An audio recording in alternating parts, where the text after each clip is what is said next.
Hola amigos, ¿qué tal? ¿Cómo están? Mi nombre es Sebastián Saavedra y yo considero fundamental el aspecto educativo en la vida de las personas y también en su construcción social.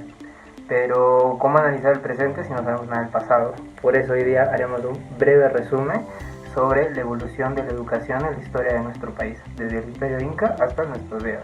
Así que, sin más dilatación, empezamos.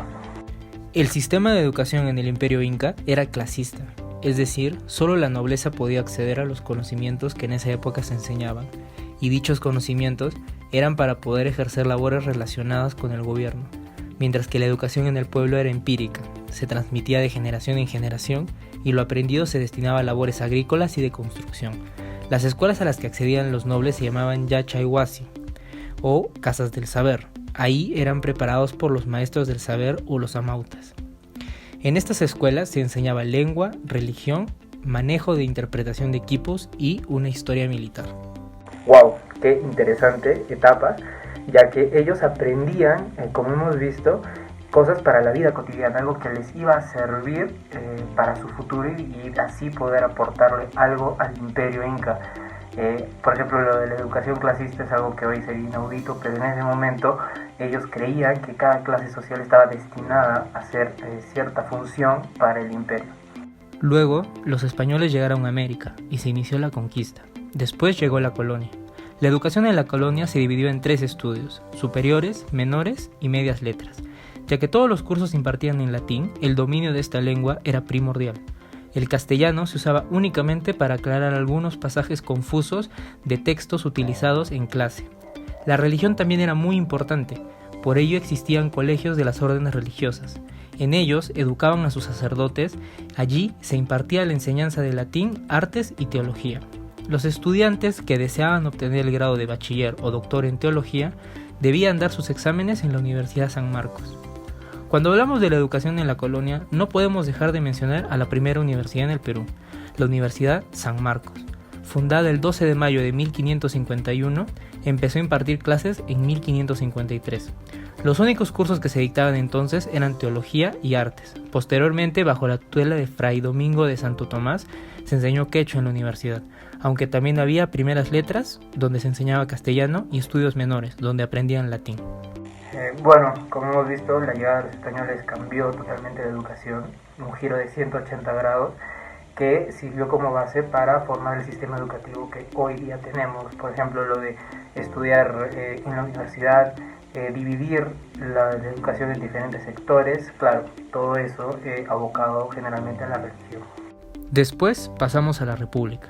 Cuando nos independizamos de los españoles, don José de San Martín propuso que la educación fuera pública en el Perú. El objetivo era la unión de los peruanos, volviendo la educación un derecho accesible a todo el pueblo. Ramón Castilla buscó mediante la educación un acercamiento e instrucción del pueblo a las leyes y normas. En esta etapa se realizaron las primeras normas educativas en la Constitución de 1823. Claramente vemos que esta etapa estuvo muy influenciada por los procesos sociales que vivía en ese momento el país, como la igualdad de las personas. Esto no fue ajeno a los procesos educativos y en ese momento se empezó a luchar porque la igualdad sea para todos, es decir, una equidad educativa. Eso fue muy importante. Ya en el siglo XX, el objetivo del gobierno era el de incrementar la cantidad de estudiantes en las escuelas primarias, además el de unir en igualdad a todo el pueblo peruano. Fue el gobierno de José Pardo el que se delineó y puso en práctica una primera reforma educativa de envergadura que ordenó y organizó lo preexistente y le dio un norte para los desarrollos futuros. Impulsó la educación primaria, dividida en 2 ciclos de 2 y 3 años, procurando universalizarla, estableciendo la gratuidad y obligatoriedad de la misma, incluyendo el reparto gratuito de material de enseñanza. En 1921 vinieron pedagogos estadounidenses para aplicar sus conocimientos. En 1960 se crea el Senati. En 1990, Alberto Fujimori reforma las infraestructuras y revaloriza la educación pública, capacitando a los profesores intensivamente. En esta etapa se volvió muy conocida la educación primaria. Por último, nos encontramos en el siglo XXI. Aquí se creó la Ley General de Educación en el gobierno de Alejandro Toledo y Valentín Paniagua.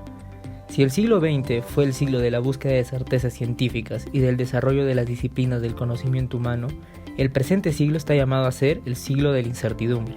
Por consiguiente, si la universidad es un instrumento tan decisivo para nuestras sociedades, resulta inaplazable el transformar profundamente tanto sus instituciones individuales como sus sistemas, redes o conjuntos universitarios. El concepto de pertinencia o relevancia de la labor universitaria es uno de los factores clave de la educación superior en el siglo XXI y desempeña un papel esencial para considerar que la educación superior no debe limitarse exclusivamente a la tradicional graduación de profesionales. En resumen, creo que la educación ha avanzado muchísimo desde el Imperio Inca. Claramente falta por mejorar bastante. Yo creo que la clave para funcionar como sociedad es poder funcionar como sistema educativo, algo que todavía es un reto para nosotros. Pero ha sido un repaso muy interesante. Yo creo que con la historia podemos no solo aprender, sino analizar cómo mejorar hacia el futuro. Y nada, espero que les haya gustado y nos vemos hasta la próxima.